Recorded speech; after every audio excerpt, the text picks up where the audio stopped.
Peace, y'all. Peace to the family. Peace to the family. Peace, love, and light. Welcome back once again.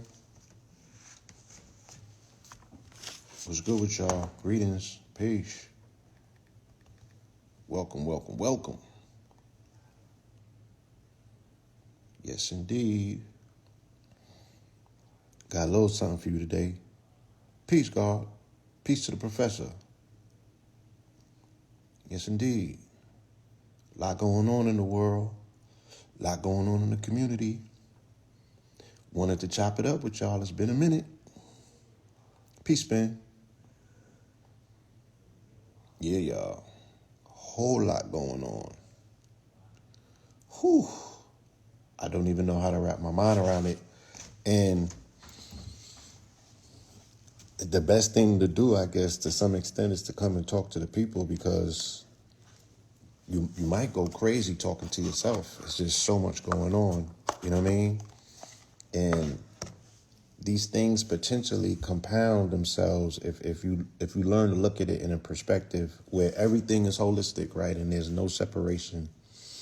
And life and the universe is doing nothing but, teaching us. Everything is a teaching moment if you can discipline yourself enough to extract, right, viable gems from it.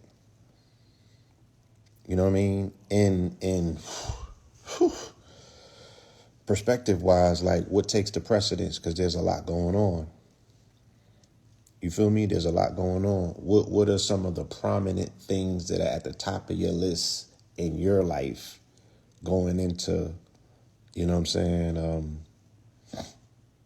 I guess, this week, if you will. I call it the strong, but you know what we're talking about. Nonetheless, you know what I'm saying? There's a myriad of things going on. There's enough to distract a multiplicity of people on various different topics, right? What y'all want to talk about first? Let's just get it out the way and get the ball rolling. You know what I'm saying? And we could take it from there. Because there's mad stuff going on. I don't even know where to start. You dig what I'm saying? There's a lot going on. Shout out to my good brother Red. We did a good build yesterday on Melanin Mondays. Yeah, so we could definitely delve into that particular topic. Me and him was chopping it up, and I shared some insight. I found myself going down a rabbit hole this morning, like 6 a.m. You feel me? And I listened to some amazing lectures, if you will, and it gave me a lot more insight. And it told me to, again, when it comes to perspective, you really got to find things out on your own. That as we move into this area of misinformation and disinformation, right? And then there's an area of information that is perspective based.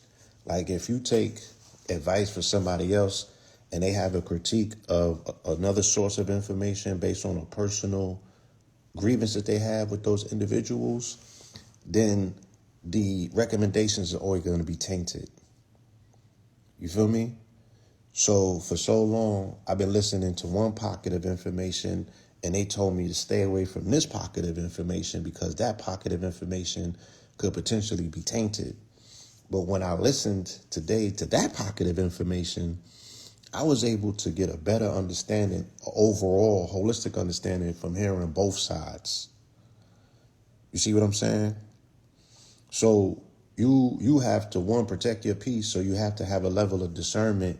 But if you're looking for investigation, if you're looking to, quiet your monkey mind, right? Because our monkey mind is just looking for whatever to latch on to make sense of this shit that's going on, right? Then your mental tentacles start going, right? For the sake of your sanity, right? And let me speak personally. For the sake of my sanity, I have to, at times, be able to make sense of things going on in my life, right? Or in the immediate world that I belong to, because I'm tethered to, Just to, I'm of the world and I exist in it. I'm not separate from it. You feel me? So I'm always striving to make sense for myself till when I have those inner dialogues and when I have that internal conversation with myself, I can assure myself, yourself, it's, you know what I mean? There's no need to panic. There's no need to panic, self. What we're looking at is this. What we're looking at is that. You know what I'm saying? And this concludes to that. And if you see this, then that means that that is about to happen. And when those things happen, right, you're dealing with your own level of predictability. So before I come here on the internet and I share things that I say as pillar prophecies or things that we have observed, and I'm able to make calculated assessments about how the future may potentially play out, I got to have them conversations with myself.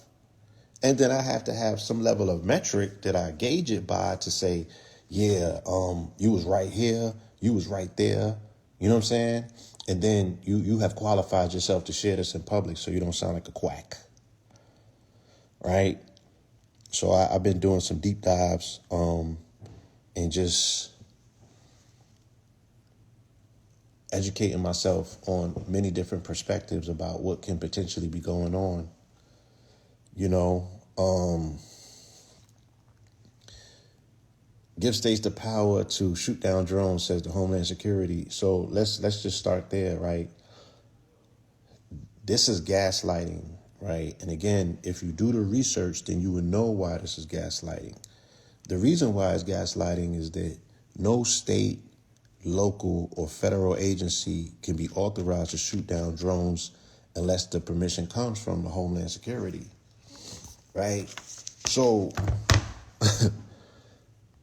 if this person is the head of the Homeland Security and he's saying the states should have the power to shoot down the drones, then you're supposed to be the one that's working on giving them the power and the authority to do so, right? So any conversation that they're having from that space that's not in full compliance or full acknowledgement of who has the authority to do what, right? Because it's a chain of command, then they're gaslighting.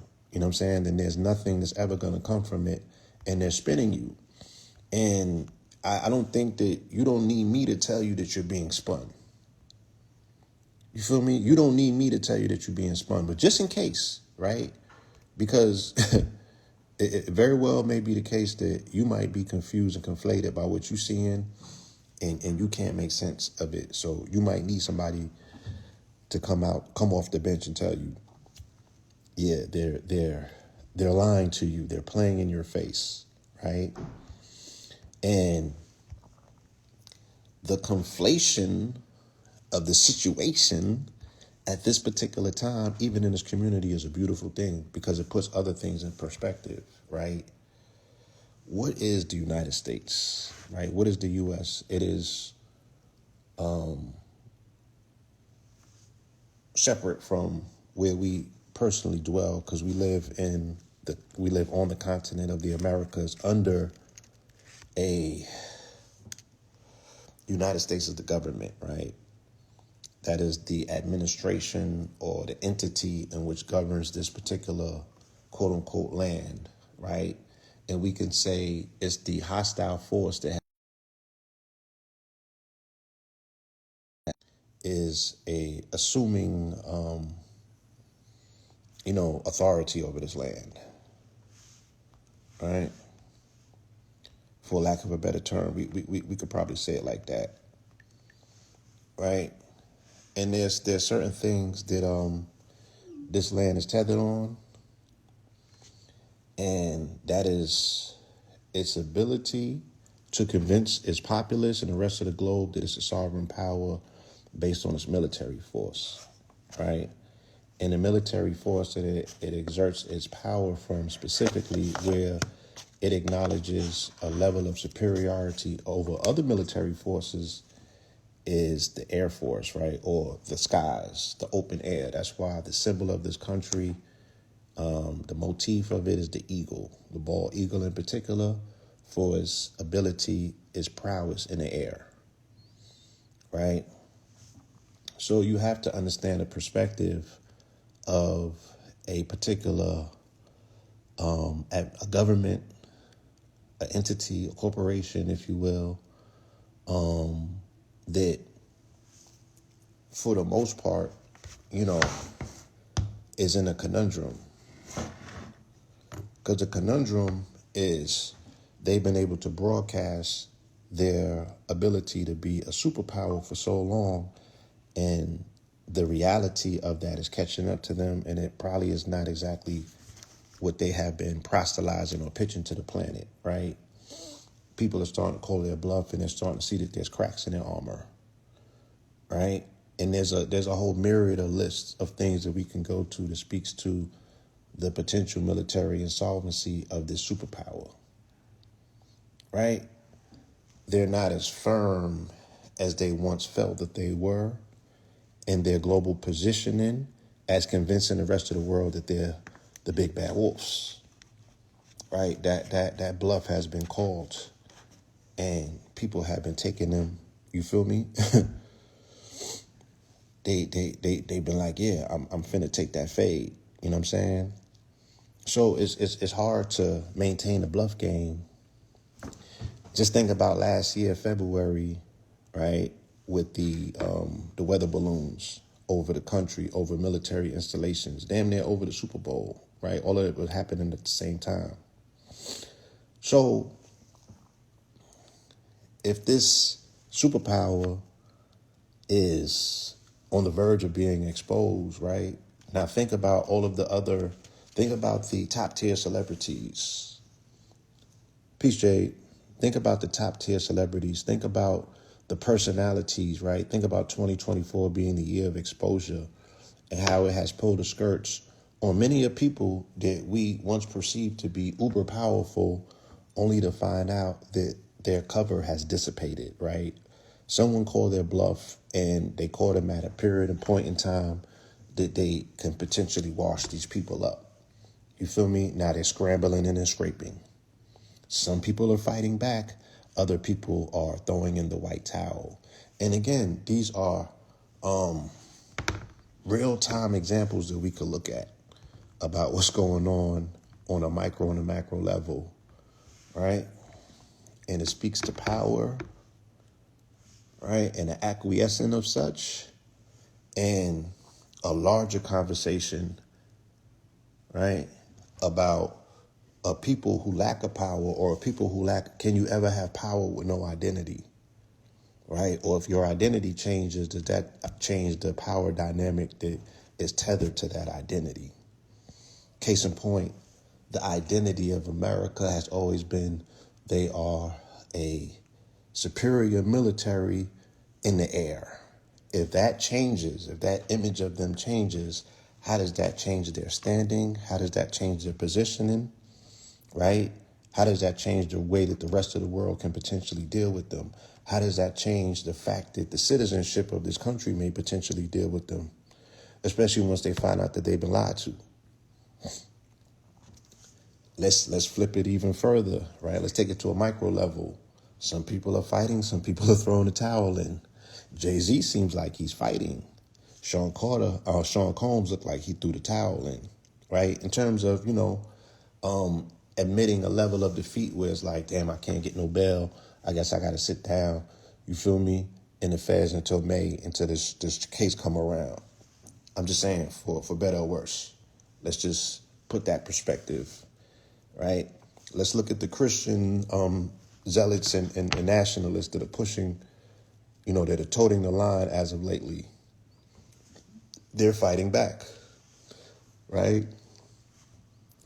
And then you come to an incident that happened in this community as of lately with our brother Billy Carson, and some people could be like, oh, he's throwing in the white towel, right? So there's a lot of micro, macro things that are going on that if we just step back and looked at it, right?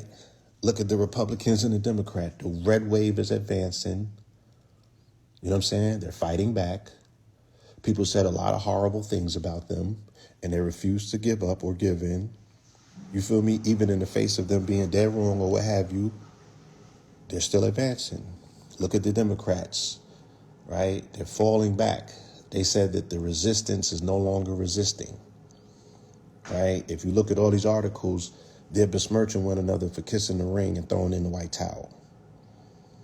Feel me? So Macro is going on every level. It's the same things though. So now we find ourselves, right, looking at the situation where the sovereignty of this country is being challenged based on what? Beliefs, right? Based on beliefs, what people believe. So someone said, when are we going to believe in ourselves, bro? When we untether ourselves from the belief in everything external to us. And again, that's what you're seeing. You're seeing a process in the beginning of Pluto in Aquarius, which is a 20-year period where the dissolving of all of these attachments are taking place, right? And people have been tethered and they have been attached idealistically to things that are non-serving to their true power dynamic, which is internal, which comes from self. You feel me? We've been vicariously living in and living through something external to ourselves on damn near every level, continuously. You feel me? Look, the people's lack of faith in the system is taking place, and we can see the breakdown in real time, right? There's a dissolution in trust when it comes to media. There's a dissolution in trust when it comes to the medical industry, right? And there's a dissolution, drones in the course of the loss of trust. There's a dissolution in trust in government now because people don't need someone like me to tell you that you're being lied to. You feel me? Your own internal conversation, your own internal dialogue, you would have to be internally numbed off of cocaine and Novocaine, right? For something internal within you to tell you something ain't right. Right? And there's a whole lot of lying taking place, and two people can't be right. So somebody's lying. You feel me? So, yeah, that time is here for you to potentially get back for yourself the thing that's needed for you to go forward and to have these internal conversations with you about how do you get back to your power, right? Because you have been giving your power away for way too long, and you're not by yourself, right? This is something, once again, that we're all going through on different levels in our personal development, right? Some people, it could be more prominent and pressing than others, but everyone that I know, including myself, are looking for ways to take back their power, right? And to amplify that power once you have it back. Like something that has been missing, a child that has been missing from home, a pet that has been missing from home, right? For months, if not years. Like, let's say Luigi's mama found him before he went to New York, you know what I'm saying, and put the work in, allegedly. Imagine how the family would embrace that man once that, they've seen him after 4 years and he's been missing. He might have been in the Amazon doing ayahuasca, right? And you get that person back that you think that you've lost. And then you almost feel redeemed because you have this second opportunity. You got a second chance to make it right. And I would like to think that that's how, we potentially should look at our ability during these times to take back our power, right? From the many things that we have been willfully distracted by. Nobody put a gun to your head and told you to engage at the level that we have engaged as a society in things that are external to us, right? This has been a byproduct of us being in front of screens all day. You dig what I'm saying? And those screens becoming what they call, retention, right? The retention level. There's attention as an economy, and there's retention. Attention is what grabs your attention. Retention is how long do you stay there? You feel me? And we've been hanging out for hella long in places with our faces glued to the screen. And because of that is the means and the mechanisms by which we have been acculturated into whatever is being marketed to us coming off of that screen.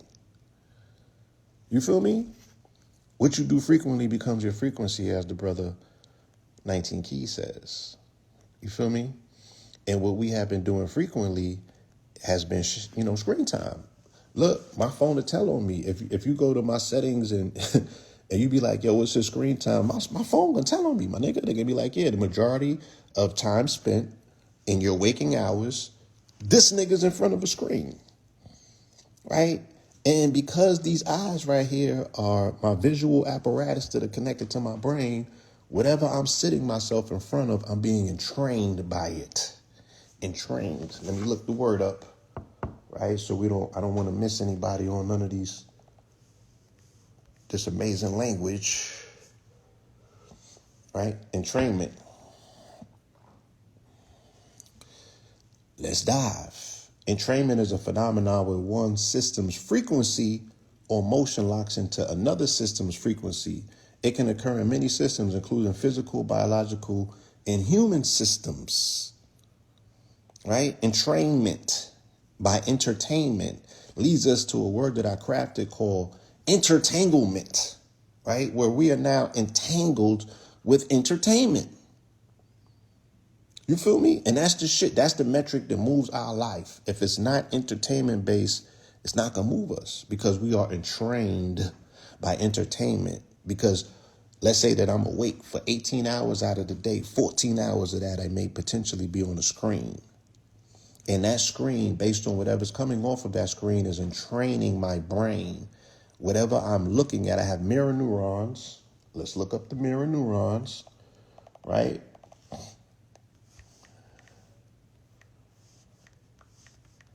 Mirror neurons, what's the capability, right? And again, this is all the science of how this stuff is working media-wise, right? This is media magic 101. Mirror neurons are a type of neuron that activate when a person performs an action and when they see someone else perform that same action. They play a key role in helping people understand the actions of others, are involved in empathy and imitation. Feel me? Let's go to this word, neurocinematics. Shout out to my brother, Minister Jew, and KT. Shout out to KT as well, right? And again, this is going to give you a better understanding of entrainment, how we're putting ourselves under a spell, right? Entrainment, whatever you focus on, your eyes are connected to your brain. When you're looking at a screen, when you're looking at content, when you are fully immersed in whatever's going on that screen continuously, like you come back to it day after day after day, it's entraining your brain. Whatever, your brain and that are becoming one, right? And because of that, it's signaling to your body how to operate, is getting those signals from the things that it is looking at. Neurosomatics is the science of how watching movies or particular scenes from movies affect our brains and the response the human brain gives to into another given movie or scene. The term neurocinema comes from neurologists who are studying which pieces of a film can have the most control over a viewer's brain. These studies, look, because somebody said peace, fam, and automatically you heard me not say brain, but I said fam. Why? Because I read it on the screen and it entrained in my brain, cut my communication, and now it becomes me, right? That's how subtle the programming is taking place based on the things that we're watching. These studies are conducted with viewers who are screened movies while being monitored in MRI machines that map the brain's activity. Studies have shown that certain scenes in certain films stimulate different parts of the brain in different ways. Gaining this knowledge is not only beneficial on a neuroscience level, but for filmmakers as well. So your brain, right? This is what they call the, where did it first come out? Oculus Rift, right? Do you remember when the first VR goggles came out by the inventor? The guy's name is Lucky. And he called it the Oculus Rift. And the reason he did that, right, let's go to this, is because the brain can't differentiate between cinematics and reality, right? The brain can't make that differentiation, once again, because the trick is the eyes, right? The trick is the eyes. The trick is jumping the curve. Is the eyes, right? Oculus Rift. All right. The first virtual headset was called the Oculus Rift. And the reason that he named it that is because he was able to tripwire the brain with virtual reality and having the brain think that it was real, and the brain can't tell the difference, right? Because of the ocular perspective. Ocular means eye. The eyes are connected to the brain. The eye cannot differentiate once it's observing something, whether that thing is real or not. A rift, a crack, split, or a break in something. A serious break in friendly relations, right? That's a rift. You feel me? What does having a rift mean? A serious disagreement that separates two people who have been friends and stops their friendship continuing. So what the Oculus Rift is creating a disagreement between is reality and virtual reality, right? And you, as the fulcrum for this information, are left to decipher or decide which is real.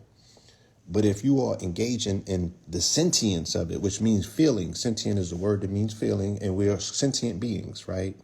We are designated and classified as sentient beings. So what makes us alive, what makes us humans, Homo sapiens sapiens, we feel, right? We are a feeling people, right? So we're sentient. If a movie can make you feel a way emotionally, there's no way to tell your brain that that's not real. Let me say it again. If disinformation is creating fear in you, there's no way to differentiate in your personal being whether that is real or not, because you felt it, right? And that's the simplest way to manifest something that is not yet physical, right, is engage it in sentience. You can visualize something. If you feel it, then it becomes ultimately real. Then you have created a template, right, in the astral to bring about a physical manifestation, right, through the apparatus of feeling, because the feeling increases the magnetism. Let me see if I can explain this. Like when you fluctuate something, right, let's say that there's a stillness. Let's say that all of these are hairs. Think about the hairs in your nose. Think about the hairs in your ears. These are microfibers, small hairs. Think about how you register noise, right? It's through fluctuation, right? These fibers are being fluctuated and they're moving. You feel me? These are the things that create reality. Bro, shit hasn't been working for me. Okay. The more you tune into yourself, the more they on your ass. I would like you to explain what exactly do you mean by that? You know what I'm saying? And I just want to expound on that concept if I can possibly. So if you give me some more insight into what you mean by that, good brother, I can help you with that. Right? So the more that we experience something feeling wise, right? The more that we engage in the concept called sentience, peace, Doc. The more that we engage in this concept of what's called sentience, the more that we feel something, the more real it is to us. So if we are engaging with even disinformation, but you cannot make the differentiation as to what's real and what's not, but you still feel something, even if that feeling is fear, that has a physical manifestation in your physical being that you still have to account for, right? We still have to account for these things because we're still manifesting something from it. Okay? This situation, right? This article says drones in the course of the loss of trust, right? So how long do you think that the government can tell its citizens, right, its people, that it does not know what's going on, but also maintain the illusion in the minds of the people that they are a omnipresent, omnipotent power, right? Because again, the validity, the veracity, you know what I'm saying, and the bluff that is propagated by the U.S. is directly tethered and tied to the concept of them being a theocracy, right? Who rules under the divine rule of the Most High. You feel me? So as we are approaching an incoming administration that for the most part is going to be run by Christian nationalists who are looking to push and propagate an image of Donald Trump as their Christ, as, God on earth, right? Or someone at least who has the hand of God over him, right? Based on the fact that they're going to proselytize the divine intervention and, this person, fought through this and this person fought through that. And the fact that he became president is a sign that we're favored by God. They're going to compound that conversation, right, with saying, look what Israel's doing in the Middle East. They are favored by God, right? So the God of the Jews and the God of the Christian nationalists are favoring us against our mortal foes and enemies. And that could be socialism by way of Russia and China, communism, right? And Islam. They have to find a boogeyman. But what happens if that potential boogeyman now becomes aliens? Right? And there's no solution. So why would a government that has built its entire existence, right, on a bluff game, why would that same government now come and tell you that there's an imminent threat, but they're not prepared for it? You know what sort of chaos and confusion and uncooperation that will create at a time when they are going into a new administration where 50% of the country did not vote for the candidate?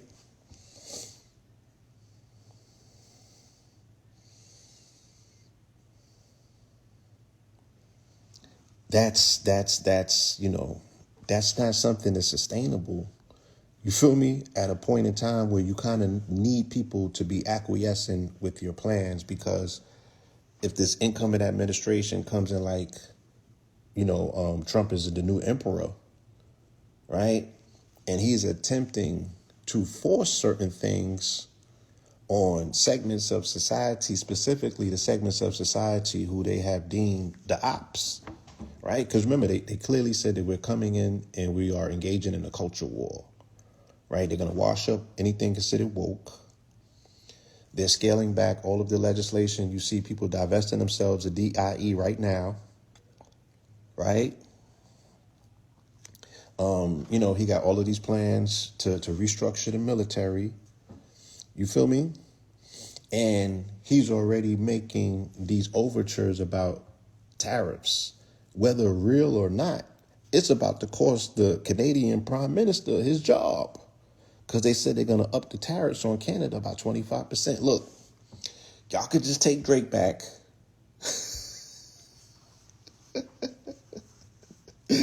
Y'all could just take Drake back and just waive all of the tariffs. You know what I'm saying? Just call it even. Trump, cut a deal, right? Send Orby back and just waive the tariffs. You feel me? Be like, look, we good, y'all. We good. You know what I'm saying? I think that somebody should talk to him about making that consideration. But nonetheless, there's a potential incoming administration where they want to play God, right? And they want to change the country into a theocracy, meaning a country that's governed under the precepts and the concepts of a God. In this case, it would be the Christian God, specifically the God of Christendom, not the Christianity of your parents, right? And what is Christendom? Christendom is the Christianity that came about in the 300 AD era with Constantine, when him, being the emperor at the time, adopted the religion of Christianity, and for the first time they fused church and state together, and they have utilized religion for empirical conquest under the militaristic rule of Christendom ever since, right? So this is domination, not dominion. Not dominion, domination. Okay? So this same concept of what we're speaking about in terms of the entities that want to cast a spell over you for you to fall lock and step with their version of domination under the guise of Christianity are going to be the last people to tell you that they don't know what's going on in their heavenly skies, because the skies is domain from which God dwells and he operates. And America is under the auspices of the blessings of God, allegedly. So why would these very same people tell you they don't have a handle or an idea of the crafts that are now in these heavenly skies that are overlooked and ordained by the Most High? We're not understanding the psychology now, right? So that puts them in a conundrum. People have been speaking about Project Bluebeam, and I want to be as respectful as possible, right? Because we just have a tendency to run with things. And I'm not saying that there's no actual program called Project Bluebeam. You feel me? But where does that put them in a prominent position of power, once again, to acquiesce that power to unknown entities, right? They would not have enough time utilizing such a scenario to pivot to a one world government to regain control over the whole planet. The minute that they tell you that there's aliens and they don't have a handle on them, they're not in bed with them, and they may potentially be hostile, then they lose control of the whole situation. And you can't put the toothpaste back in the tube of toothpaste. You feel me? Once the toothpaste is out of the tube, you can't put it back. So that would not that's not a strategic plan.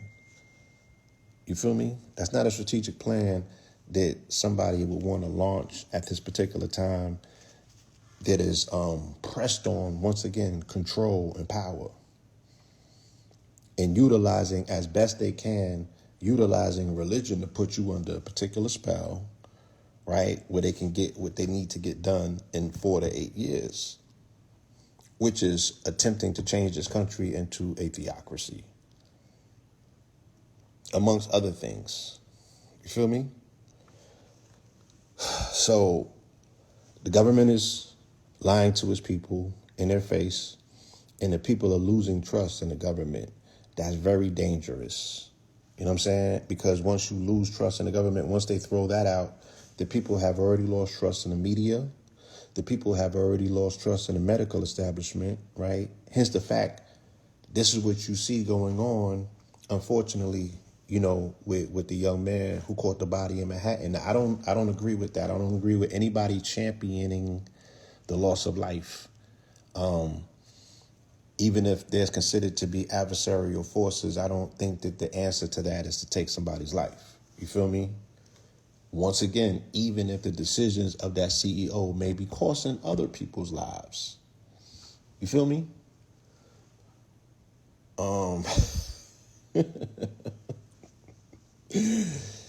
Yeah. Young lady said, being in Europe for the past 10 years has put more into perspective. Like, there is no America, it's basically Europe in disguise.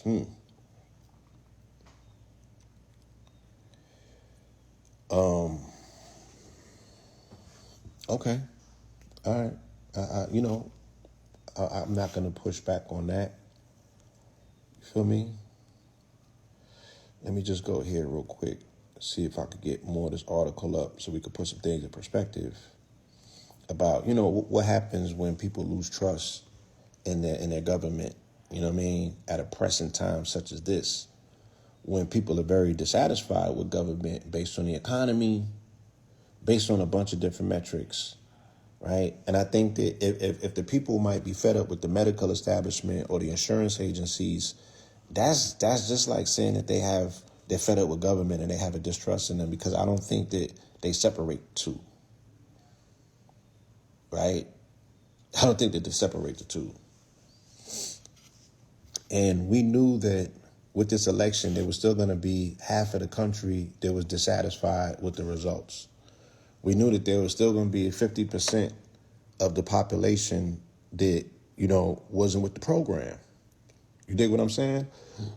I think they said 20 million people did not vote, myself included. Right? So there's a large contingency of people that's just not with the program at all. They've tapped out altogether. And they're just sitting by and watching and waiting. You feel me? They're watching and waiting. So let me see what's the next situation that I wanted to hit on with this.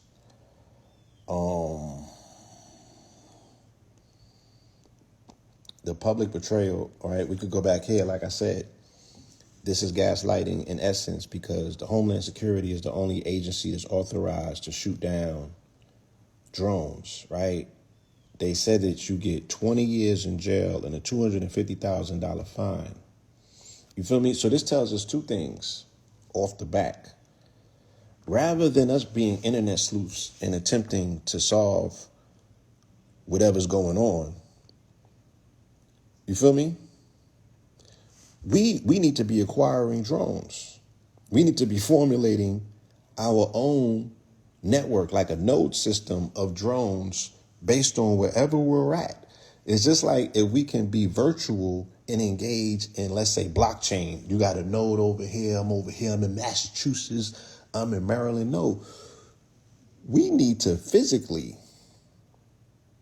right? We need to physically create these nodes by way of drones and create a drone coalition throughout the country,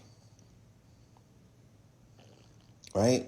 Because drones are a better protected class than dogs are, than canines are. Drones are a better protected class than some of ours, than some of our children may potentially be. Drones are super protected, as you can see. They do not have the authority to shoot down drones as of yet. It's only authorized by the Homeland Security. So this individual who's telling state and local authorities that they should shoot a drone down is gaslighting, because he's the only one that could potentially give them the permission to do so. And that permission is never going to come from the upper tiers of government based on what potentially may be taking place. Right? Oh, for real, Rhonda? She learned how to build a drone? Yes, so this is an area of interest that we should definitely engage our children in, how to repair drones, how to build drones. You feel me? Yeah, so let's be clear. There's about 4 different things going on in the sky right now. There's those nuclear detecting drones, right? Which look like they have, the wings and all of that on them. There's those drones. There's orbs that the drones are actually pursuing. Then there is classified military craft that is observing the drones chasing the orbs. You feel me? And then there's satellite activity. And Lord knows what's going on at the most upper layer. You dig what I'm saying? But there's a bunch of stuff going on in the sky simultaneously. And then the stuff that they talking about, like, yeah, that's mancraft. Those are airplanes and stuff. So it's about 5 or 6 things going on. Right? So there is a conflation, if you will. Peace, God. Right? There is major activities going on. Right? So yeah, there's drones that are chasing drones that are chasing orbs that are being all observed by classified military planes. You feel me? Who are observing all of this. And then there's the oversight of what's observing them. You feel me? And yes, the drones cannot touch the orbs. They can't catch the orbs. And the government or the state and local authorities can't touch the drones. So the people are forced to what? Be a captive audience and observe all of this while scratching their heads and asking, who is in charge? Right? Who's in charge? You feel me? And then the this has been the question that I have been asking specifically all year, before last year, specifically this year, as we were moving into the candidacy. Before the debate with Joe Biden, I asked you, I said, do you really think that this man is in charge of military briefings? Because the president of this country is the commander in chief, right? So I said, do you think that Joe Biden is making military decisions based on daily military briefings? This person is responsible for observing what the cyber attacks are. This person is responsible for UAP attacks. This person is responsible for refereeing multiple escalations and wars that's taking place around the world that they're utilizing different countries as proxies for? You think that this is Joe Biden's work? Right? When it can't possibly be. So the country has always been controlled by a military-industrial complex. That's what Dwight Eisenhower told you. That's what John F. Kennedy told you. Shit. In so many words, that's what Barack Obama was trying to tell you. You feel me? But it gets to this very weird place where, because we seeing Trump do the things that we feel are unencumbered, and he's moving, you know what I'm saying, in a way that cannot be challenged or checked, right? And he's speaking to military personnel in a way in which we see as not, him lending them the accreditation that normally we would see presidents give their military, right? We're left scratching our heads and we're like, oh, well, he must be God, because he doesn't even answer to the military. So he's totally in charge. This what we think? I got you, Danny. Is this what we have allowed ourselves to think? And it's very important for them, if that's what you think, right? It's very important for them to maintain that level of the illusion of inclusion, because the more that you think that, the more that you will have faith in the white savior called Donald J. Trump, right? Because they have to proselytize him as their savior. Feel me? So this is all coming down to our minds and what we believe. And if last week or the last 2 or 3 weeks has shown us nothing, right? It's that, one, we all don't believe the same thing. You feel me? 2, we clearly see that people's beliefs are shifting, specifically in this community, right? And 3, yeah, if what you believe gets pounded on and trounced upon, you might be willing to switch up your belief system, right, to go with the general public or to go with the group, whoever's making the most noise. That's what attracts what you think at this particular time. So who's thinking independently, right? Who's standing on their quote unquote beliefs long enough where they can translate into a gnosis? You feel me? Where they can now take that gnosis and activate it into some level of activity and then stand on business, because the rest of the world has to what? Acquiesce to a level of understanding to say, I bear witness. You feel me? These are some interesting times that we're in right now.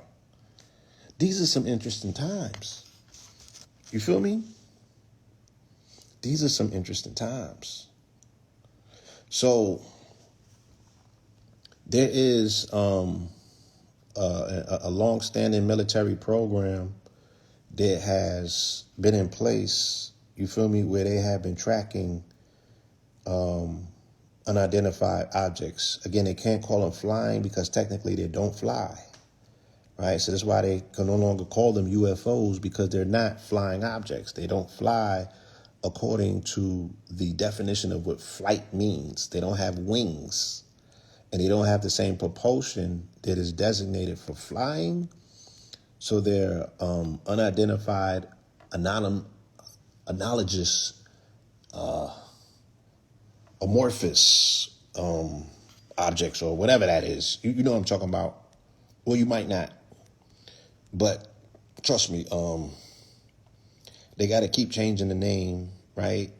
And attempting to put a definition in perspective that kind of fits what the hell is going on. Okay? Yeah, so they're no longer considered UFOs once again, because they're not flying objects. By the definition of what flight means, they don't fly. You know what I'm saying? They're moving at inconceivable speeds. Now, this is coming from somebody who's telling you I have firsthand encounters, and I've been telling you guys I've had firsthand encounters since 2000 and 2001, right? So this is nothing new. And we've done numerous retreats up in Mount Shasta where hopefully there's somebody on the line that has been on one of those retreats. You guys have seen them too. You feel me? You guys have seen them too. And it's inconceivable how fast they move. It's inconceivable the angles that they move at. It's just inconceivable altogether. Right? You cannot make sense of it with your rational mind. Right? So where does this leave a country that's already tinkering on the ropes of, like, if the country was a body politic, you feel me? If the country was a body politic, that brain of that body is going through mental illness to a degree where it's almost fractured, right? Where do we take a population or a populace of people into the future that is controlled by administration that is going to best, is going to best, you seen the movie Idiocracy, right? It's going to look like Idiocracy. But then we're dealing with all of these advanced topics, all of these advanced subjects, right? A potential, when I say alien invasion, right? I don't, I'm not speaking about the Hollywood variety of it. You dig what I'm saying? It's more so an invasion of people's consciousness, right? If nobody's in charge, who's in charge? You feel me? And somebody asked the question earlier, when do we get our power back, right? When you realize that nobody's in charge and you decide to be in charge yourself. You feel me? When you step into the open spots, when you fill in the open blanks, right? That's when you get your power. When you see these people confused and conflated, and again, backpedaling like they are now and making up every excuse and lying to your face, this when you release and let go. Right? Because a few months ago, these are the same people that you was clamoring and run to the polls to vote for. Those people don't have the decency to tell you and your children what's really going on, and this could potentially impact your lives. Those people, once you start letting go of that concept about those people, right, then you'll be mysteriously visited, you know what I'm saying, by the angel Jabril, with a level of instruction, right? The same way that they said that they visited the prophets, you'll be revisited with a level of instruction about how you can man up, right? And take back your personal sovereignty, right? But until then, until we release this concept that we are dependent on government, that we're dependent on authority, that we're dependent on administration, that we're dependent on anything external to ourselves to give us insight about how to positively live our lives and get back to our power, which is what Pluto and Aquarius is about. Aquarius is power to the people. Aquarius is we the people. Aquarius is technology. Pluto is transformation. You feel me? Until we release our beliefs in unverified saviors, right? It's impossible for us to get our power back. You got to put something down to pick something up. And right now, our hands are full. If I never knew it, I knew it from what I saw the last 2 weeks, specifically with the Billy Carson situation. I ain't never seen so many turncoats in my life. You feel me?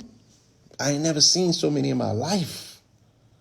And I'm like, regardless of whether Billy made a misstep or not, I'm like, so are we in agreement with Christian apologists? Is that what we doing? Is that where the game's at? Right? We did all of this work for that, just to end up there. Right? And to take nothing away from the methodology, if you will, of a Wes Huff. You feel me? But we still sitting around talking about Caesar Borgia like he's fucking God. And that is what needs to change. You know what I'm saying? That's what needs to change. That's where I'm like, nigga, the aliens couldn't come quick enough.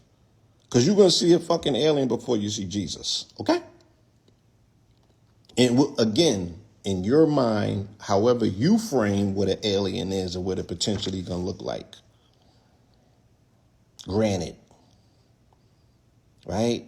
You're going to come into contact with the concept of there being extra life. I didn't even say extraterrestrial. I said extra life.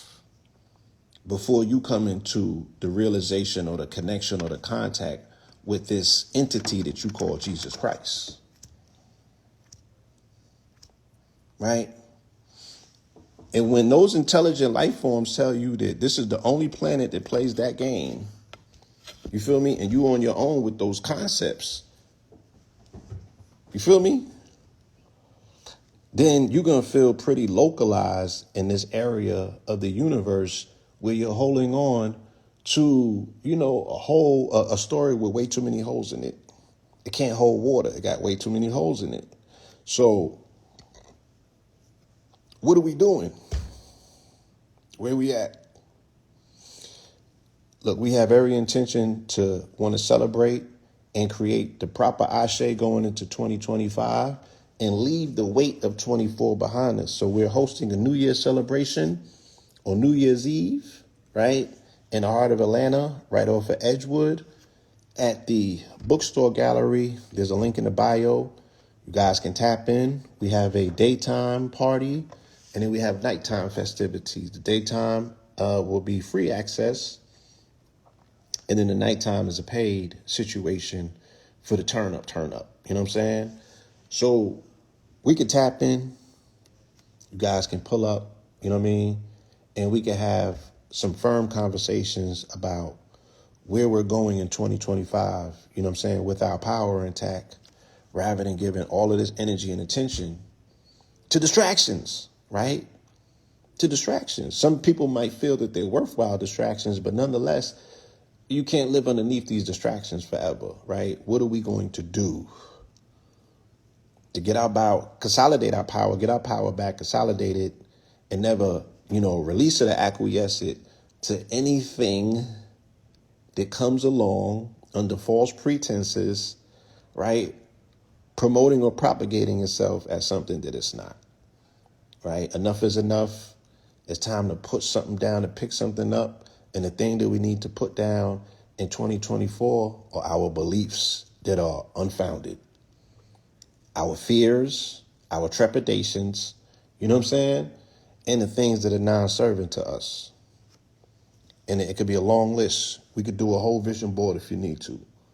But that's where we at, you know what I mean? And again, opening our mind to the vastness of the universe and the magnanimous nature of self, rather than that self being compartmentalized into the small fragment of a fucking being that is compelled to worship, right? You better worship yourselves. You better worship that inner power that you have. You better worship that voice and the reasoning of God that you find connected to. And with that, I want to say peace, y'all.